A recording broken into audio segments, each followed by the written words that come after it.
Salicama, 5 czerwca, 7 dzień naszego tygodnia we Włoszech. Jesteśmy właśnie w Oltri. Dzisiaj będziemy zwiedzać Genuę. Przyjechaliśmy tutaj autkiem, byliśmy trochę dalej, zaparkowaliśmy i przesiadamy się teraz na pociąg. Podjedziemy pociągiem z Oltri, z przedmieści Genui do centrum, do Genua Bringole. Za nami jest stacja, tu jest ciekawa rzeźba, której w zasadzie połowę nie ma.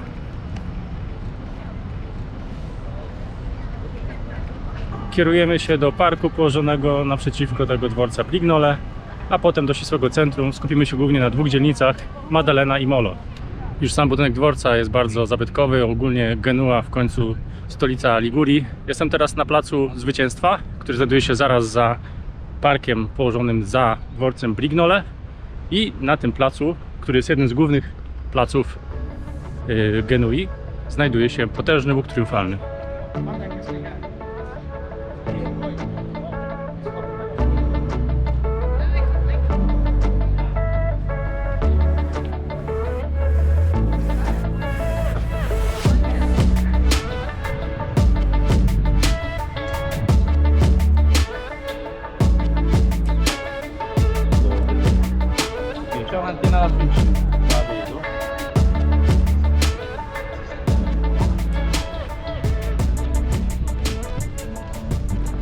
Plac jest olbrzymi, aczkolwiek przestrzeni aż tak nie czuć właśnie przez to, że w centrum znajduje się łuk triumfalny i tam po drugiej części placu jest park ze schodami, jak w Rockim można sobie wbiegać, ćwiczyć. Tak, kierujemy się teraz w stronę centrum.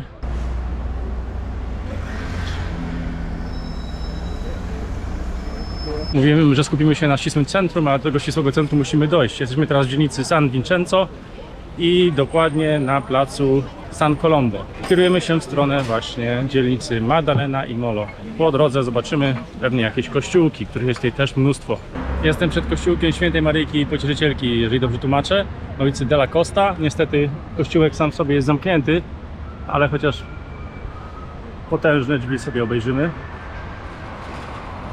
Na każdym kroku można zobaczyć budynki, które mają bardzo bogatą ornamentykę rzeźbienia, tak jak na przykład tam z przodu budynek, tutaj proszę. Także tak jak mówiłem, kamery można byłoby nie wyłączać. Zatrzymaliśmy się na chwilę w jednej z bocznych uliczek, żeby zjeść tradycyjne gnocchi. W zasadzie, żeby najmłodsza część rodziny zjadła przed spaniem.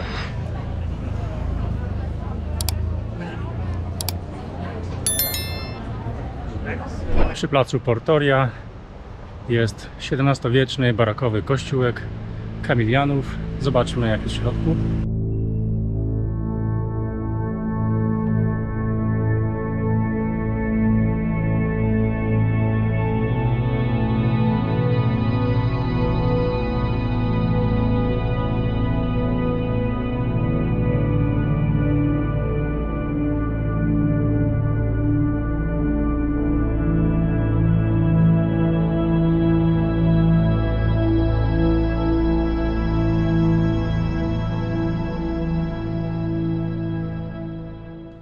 Tuż za mną znajduje się kościół Świętej Katarzyny.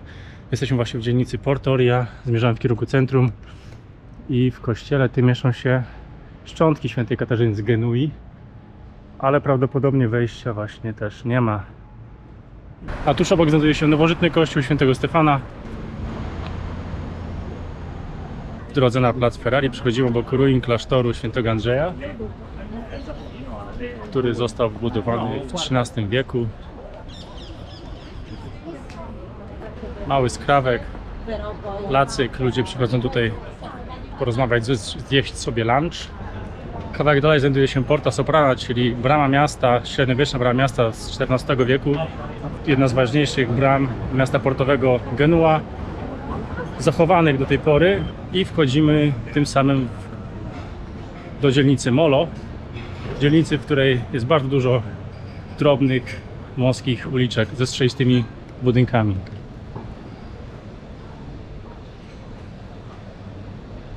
Odbiliśmy troszeczkę w kierunku dzielnicy Maddalena, żeby dojść na plac Ferrari, na którym właśnie się znajduję. Jest to jeden z głównych, ale nie najważniejszy plac miasta Genua. W centrum placu znajduje się bardzo głośna widowiskowa fontanna.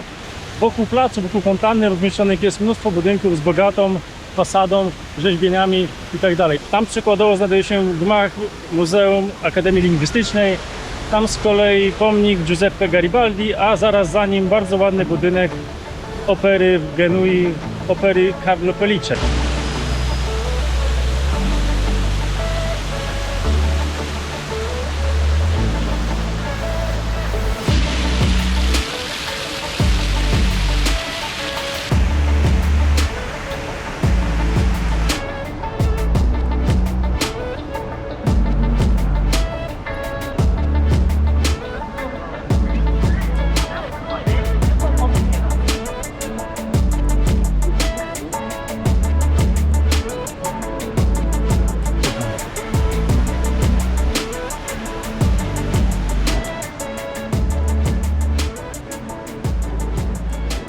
Z placu Ferrari przechodzimy na plac Giacomo Matteotti, na którym znajduje się m.in. kościół Świętego Ambrożego, który znajduje się za mną. Jest to kościół budowany w XVI wieku na ruinach kościoła jezuickiego, który wcześniej tam się znajdował. Tam dalej znajduje się Porta Soprana, czyli ta brama, przez którą przechodziliśmy, brama do dawnego miasta Genua portowego.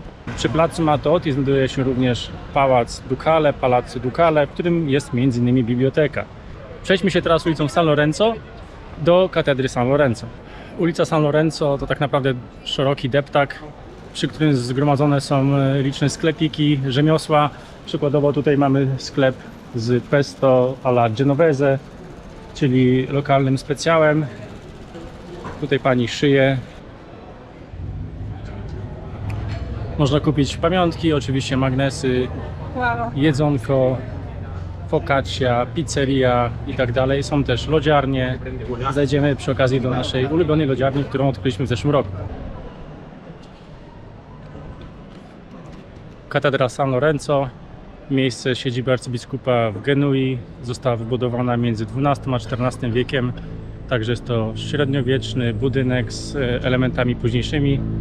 Chodźmy zobaczyć, jak jest w środku.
Jeżeli będziecie w Genui, jeżeli będziecie na ulicy San Lorenzo, tak jak ja teraz jestem, kawałek dalej w dół ulicy za katedrą znajduje się chyba najlepsza lodziarnia, przynajmniej w Genui. Lodziarnia nazywa się Dallo Zio. Rodzinny biznes, chyba najlepszy lody, jak jadłem we Włoszech. Zresztą chodźmy spróbować, jak smakują.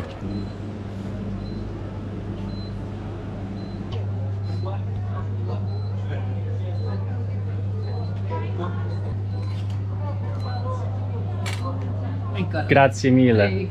Gelateria Dallo Zio. Sì. We recommend it. Bardzo polecamy. Grazie mille. Grazie mille. Benvenuti.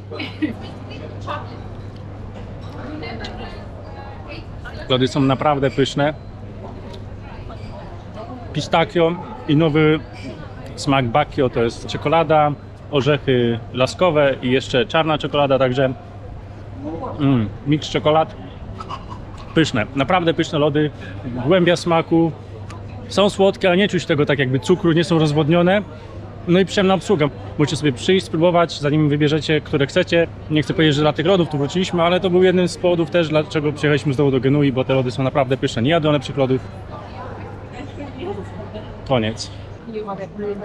Idąc ulicą San Lorenzo, skręćcie w którąkolwiek z uliczek odchodzących na południe od tej ulicy i traficie do labiryntu gęstych, wąskich uliczek, bardzo ciekawych. Ciężko powiedzieć tak naprawdę, co tu jest, a tu jest wszystko. Prawdopodobnie życie tutaj zaczyna się dopiero później, wieczorem, ale jest tutaj mnóstwo różnych sklepików, rzemiosła, barów. Chodźmy, zobaczmy, zgubmy się.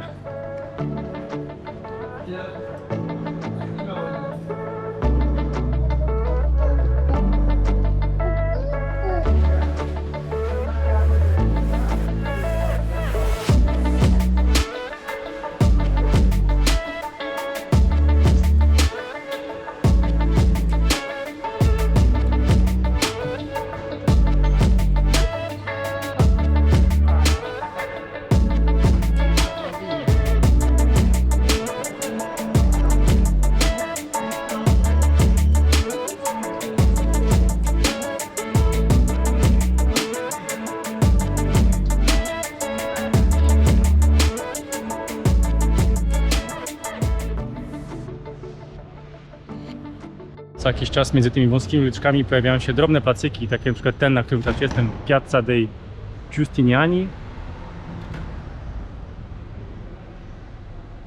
Kolejny niewielki placyk, Piazza San Giorgio z kościółkiem San Giorgio i San Torpette, który obecnie jest w remoncie. Zobaczcie, jak w ogóle wygląda to, że to jest tak wkomponowane w tą wąską zabudowę.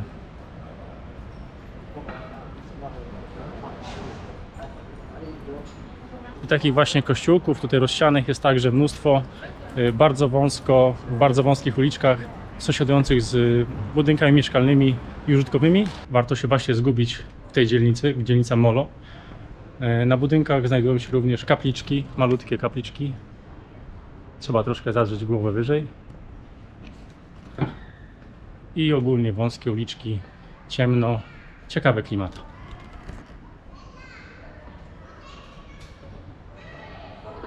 Za mną znajduje się kościółek Santa Maria di Castello. Z zewnątrz wygląda bardzo niepozornie, ale wewnątrz zobaczcie sami.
Kościółek Maryjki di Castello znajduje się na wzgórzu Castello, które zostało ufortyfikowane w średniowieczu. Tuż obok kościółka znajduje się wczesnośredniowieczna wieża, jedyna, która pozostała tutaj w Genui z takich wież. Było ich wiele, ale zostały one dekretem usunięte w XII wieku. Idąc w górę wzgórze Castello, przechodzimy przez Piazza Santa Maria in Passione, gdzie znajduje się kościół o tej samej nazwie. Kościół ten, a w zasadzie jego ruiny, został zamknięty w XIX wieku w wyniku prześladowań religijnych. Wcześniej pełnił jeszcze rolę baraku, został też zniszczony podczas II wojny światowej. Zeszliśmy ze wzgórza Castello w dzielnicy Molo, wyszliśmy z wąskich uliczek, jestem na placu Raibetta, a przede mną pałac San Giorgio. Przejdziemy się teraz kawałek uliczką z tymi tutaj podcieniami, żeby nie iść w słońcu. I może jeszcze na chwilkę wskoczymy w wąskie uliczki. Tu już jest chyba dzielnica Maddalena. Odbyliśmy wąskie uliczki dzielnicy Maddalena, za mną znajduje się kościółek Banci, jesteśmy na placu Banci, idziemy uliczką w kierunku Palazzo Reale. Nie wiem, czy tam wyjdziemy, ale idziemy.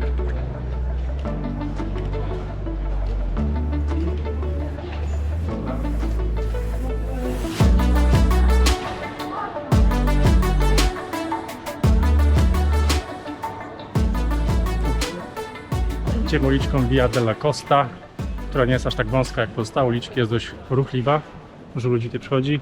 Tutaj jest Piazza Lucca i kościółek.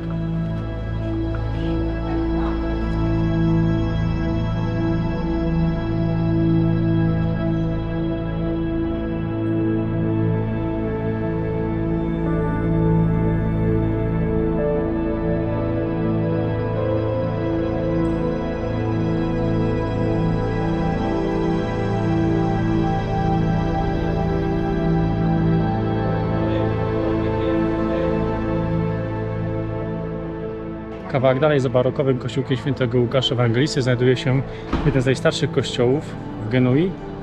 Kościół, w zasadzie bazylika San Siro.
Już jakiś czas temu wyszliśmy z dzielnicy Maddalena, przechodzimy właśnie przez dzielnicę Pre, idziemy w kierunku Piazza Principe, gdzie idziemy już na dworzec i będziemy kierować się z powrotem do Voltri.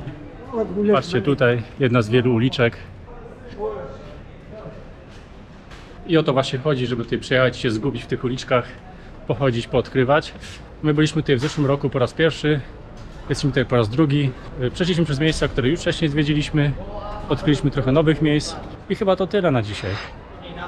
To jest tylko wycinek Genui, tak naprawdę prawdopodobnie, żeby tutaj co nieco zobaczyć, to trzeba 2-3 dni spędzić, a żeby całą Genuę zwiedzić, to wydaje mi się, że z tydzień wystarczył. W wyświetle tutaj właśnie jest taka mapka, spotkaliśmy z 4 propozycjami wycieczek. Możecie sobie spojrzeć, jak sobie to zaplanować, bo nasza wycieczka raczej jest spontaniczna. Mam nadzieję, że Wam się podobało. Jeśli tak, łapka w górę, zostawcie komentarz, subskrypcję.